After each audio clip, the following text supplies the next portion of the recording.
Hello friends and welcome back to the Technology channel. So friends, today I will talk about Philips Evnia 25M2N5200U monitor for competitive gamers. So friend, Philips has announced is a 24.5-inch fast IPS display with vibrant and high quality visual with a lightning fast with overclocked 390 Hz refresh rate and low input lag and 0.3 millisecond Smart MBR fast response technology and gameplay is crisp, focused and intense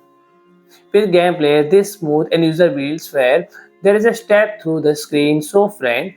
The second, it's a visual feature VESA-certified DisplayHDR 400 deliver the depth and definition need for conventionally realistic images with smart contrast, seamless, and automatically adjust color and backlighting to enhance contrast and to give gamers on edge over their enemies in dark scene and where visual preparation may be hindered by shadow and start shadow boost provide the three selectable levels with improved color saturation and higher contrast and streaking the perfect balance between darkness and light and third to ensure complete connectivity to all peripherals and easy upgrade to gaming setup and this model feature 2 into HDMI 2.0, 1 into DisplayPort 1.4 and USB hub and headphone out jack. So friend, if you like my video, please do like, share and comment and don't forget to subscribe my channel and press the bell icon.